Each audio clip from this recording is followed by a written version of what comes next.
12ஆம் வகுப்பு மாணவர்கள் அனைவருக்கும் என் அன்பு கலந்த வணக்கத்தை தெரிவித்துக் கொள்கிறேன். நீங்கள் அனைவரும் படித்து பயன்பெற வேண்டும் என்பதற்காகவே இந்த கற்பித்தல் நிகழ்ச்சியை நான் தொடங்கியிருக்கிறேன். உங்கள் ஆர்வத்தை எனக்கு ஆதரவாக அளித்து உதவும்படி கேட்டுக்கொள்கிறேன். இப்பொழுது இளந்தமிழே என்ற செய்யுட்பகுதியை உங்களுக்கு கற்பிக்க இருக்கிறேன். இந்த இளந்தமிழே என்ற தலைப்பில் அமைந்த பாடலை எழுதியவர் சிற்பி பாலசுப்ரமணியம் ஆவார். இந்த செய்யுட்பகுதியின் கீழ் நூல்வெளி என்ற பகுதியில் ஆசிரியரின் வரலாறு கொடுக்கப்பட்டுள்ளது. அந்த ஆசிரியர் வரலாறிலிருந்துதான் பெரும்பாலும் மதிப்பெண்கள் கேட்கப்படுகின்றன. அந்த வினாக்களை நன்றாக படித்து கொண்டால் நீங்கள் தேர்வு நேரத்தில் அச்சப்பட தேவை இருக்காது. அதனால் அதனை நான் ஒரு நோட்டில் எழுதி உங்களுக்கு கற்பிக்க இருக்கிறேன். இளந்தமிழே இதனுடைய ஆசிரியர் சிற்பி பாலசுப்ரமணியம். இது கூட ஒரு மதிப்பெண் வினாவில் அடிக்கடி கேட்கப்படும். இளந்தமிழே என்ற தலைப்பின் ஆசிரியர் யார்? சிற்பி பாலசுப்ரமணியம் என்பதை நீங்கள் நினைவில் வைத்து கொள்ள வேண்டும். இந்த சிற்பி பாலசுப்ரமணியம் நிலவுப்பூ என்னும் ஒரு கவிதை தொகுப்பை வெளியிட்டுள்ளார். அந்த தொகுப்பில் இடம்பெற்றதே இந்த இளந்தமிழே என்ற செய்யுட்பகுதி. இவருடைய பன்முகங்கள் என்றால் பல்வேறு ஆற்றல்கள் என்று பொருள். என்னென்ன ஆற்றல்? அவர் ஒரு கவிஞர், பேராசிரியர், மொழிபெயர்ப்பாளர், இதழாசிரியர் என பன்முகங்களை கொண்டவர். ஆசிரியருடைய பன்முகங்கள் எவை? கவிஞர், பேராசிரியர், மொழிபெயர்ப்பாளர், இதழாசிரியர் என பன்முகங்களை கொண்டவர்.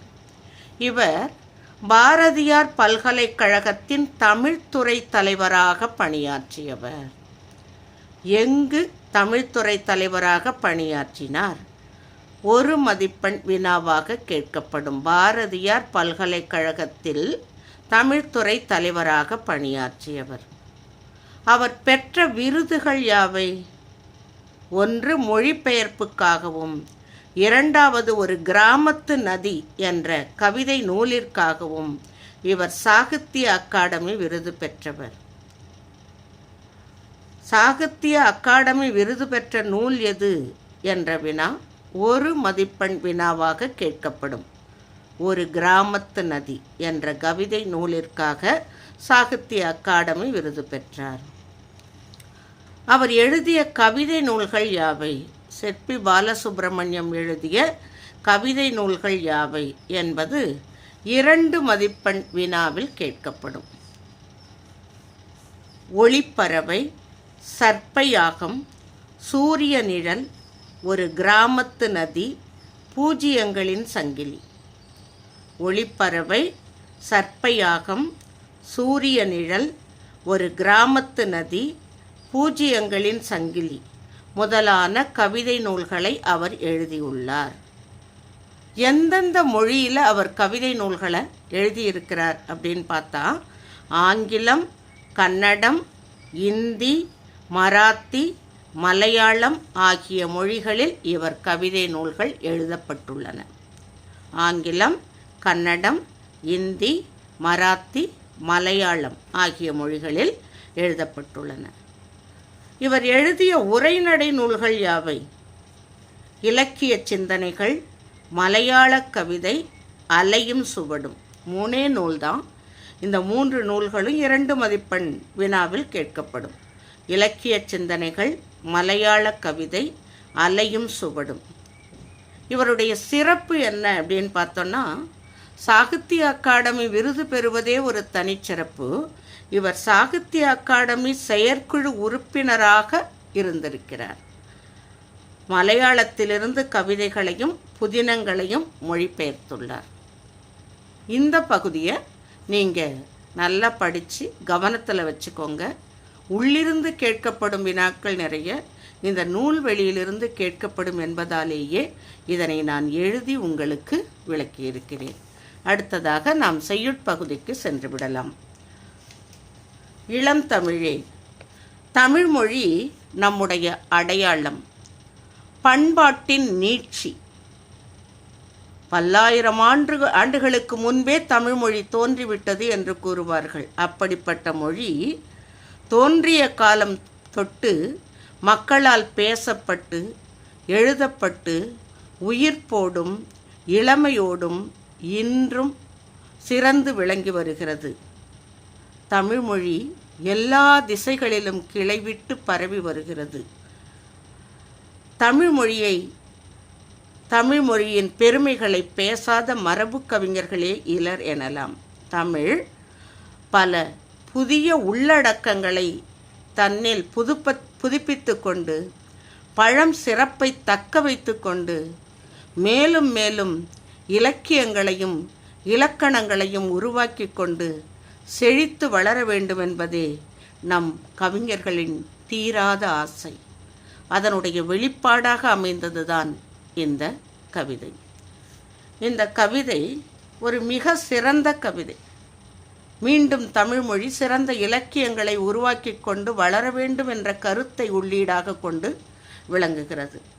எப்பொழுதும் ஒரு பாடலை பொருள் விளங்க பிரித்து படித்து விட்டாலே பொருள் எளிமையாக இருக்கும். இப்பொழுது இதில் முதல் பாடலை நான் படித்து உங்களுக்கு பொருள் விளக்குகிறேன். செம்பருதி மலைமேட்டில் தலையை சாய்ப்பான், செந்நிறத்து பூக்காடாம் வானமெல்லாம், தம் கைகள் அதனைப் போல் சிவந்து நோக, தாமுழைக்கும் தொழிலாளர் வியர்வை வெள்ளம், விம்முகின்ற தோள் மீதில் முத்து முத்தாய் வீற்றிருக்கும் அவையெல்லாம் வியந்து பாட, எம் அருமை செந்தமிழே உன்னையல்லால் ஏற்ற துணை வேறுண்டோ இயம்பிடாயே. செம்பருதி மலைமேட்டில், பருதி என்றால் சூரியன். காலையில் கிழக்கு திசையில் தோன்றுகின்ற சூரியன் மாலையில் மேற்கு திசையில் சென்று மறைவான் என்பது அனைவரும் அறிந்த ஒன்று. அதனை ஆசிரியர் அழகாக நமக்கு விளக்கியிருக்கிறார்.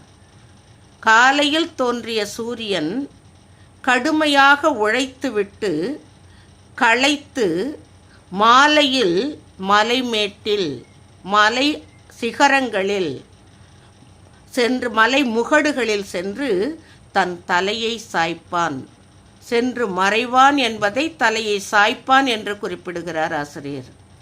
ஆம், கடுமையாக உழைத்த பிறகு சற்று நேரம் படுத்து கண்ணயர்வது அனைவருக்கும் வழக்கம். அதுபோல சூரியன் சென்று கண்ணயர்வதற்காக தலை சாய்த்திருக்கிறான் என்று கூறுகிறார் ஆசிரியர்.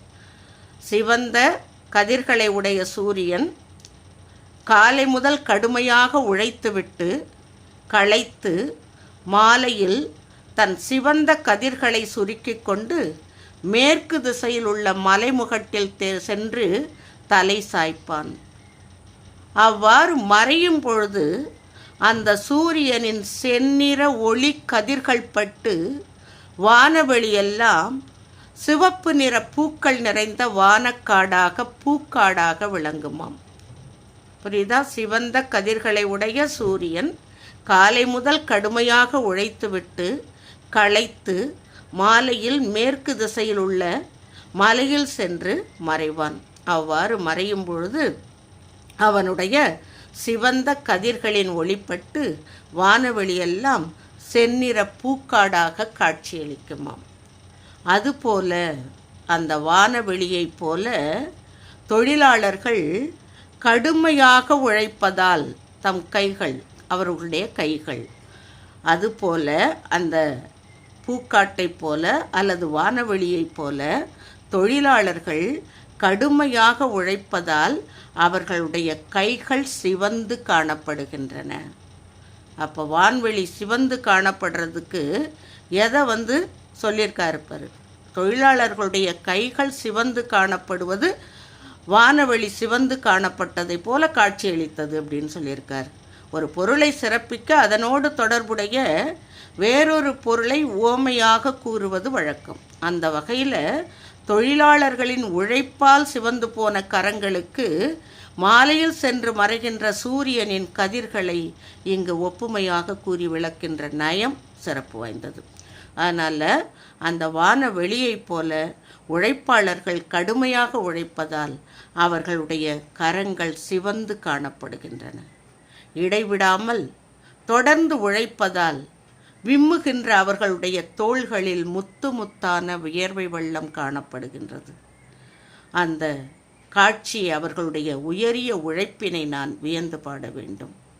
அவ்வாறு வியந்து பாடுவதற்கு அந்த தொழிலாளர்களின் உழைப்பின் உயர்வினை நான் போற்றி பாடுவதற்கு எம் அருமை செந்தமிழே, எனது அருமை செந்தமிழே, உன்னை தவிர சிறந்த துணை வேறு யார் இருக்க முடியும், நீயே கூறுவாயாக என்று கவிஞர் இங்கு கேட்கிறார். எதனை வியந்து பாட வேண்டுமாம்? கடுமையாக உழைக்கின்ற தொழிலாளர்களுடைய கைகள் சிவந்து காணப்படுகின்றன. அவ்வாறு அவர்கள் இடைவிடாமல் உழைப்பதால் அவர்களுடைய தோள்கள் மீது முத்து முத்தாக வியர்வை துளிகள் காணப்படுகின்றனவாம். அந்த காட்சியை பார்க்கும் பொழுது எனக்கு கவிதை பாட வேண்டும் என்று தோன்றுகிறது. அப்படி நான் கவிதை பாட வேண்டுமானால் தமிழே, உன்னை தவிர வேறு யார் எனக்கு துணையாக இருக்க முடியும் என்று ஆசிரியர் கேட்பதாக இந்த பாடல் அமைந்துள்ளது. அதனால் இன்னொரு முறை தெளிவாக இந்த பாடலுக்குரிய பொருளை நான் சொல்கிறேன். சிவந்த கதிர்களை உடைய சூரியன் காலை முதல் கடுமையாக உழைத்துவிட்டு மாலையில் களைத்து மேற்கு திசையில் உள்ள மலைமுகட்டில் சென்று மறைவான். அவ்வாறு மறையும் பொழுது அவனுடைய சிவந்த கதிர்களின் ஒளிப்பட்டு வானவெளியெல்லாம் சிவப்பு நிற பூக்காடாக காட்சியளிக்கும். அந்த சிவப்பு நிற பூக்காட்டினைப் போல தொழிலாளர்கள் கடுமையாக உழைப்பதால் அவர்கள் கரங்கள் சிவந்து காணப்படுகின்றன. இடைவிடாமல் உழைக்கின்ற அந்த உழைப்பு திறனால் அவர்களுடைய வலிமையான தோள்களில் முத்து முத்தான வியர்வை வெள்ளம் காட்சியளிக்கிறது. அவையெல்லாம் வியந்து பாட அந்த தொழிலாளர்களின் உழைப்பு திறனையும் மாலை நேரத்து சூரியனின் வண்ணக்கோலத்தையும் நான் வியந்து பாடுவதற்கு என்னுடைய அருமை செந்தமிழே, உன்னை தவிர சிறந்த துணை வேறு யார் இருக்க முடியும், நீயே கூறுவாயாக என்று கவிஞர் இங்கு கேட்கிறார். எதனை வியந்து பாட வேண்டும்? தொழிலாளர்களுடைய உழைப்பினை வியந்து பாட வேண்டும். இன்னொன்று, சூரியனுடைய வண்ணக்கோலத்தை வியந்து பாட வேண்டும் என்று ஆசிரியர் இங்கு கூறுகிறார். அடுத்த பாடலுக்கான பொருளை அடுத்த வீடியோவில் நாம் காணலாம்.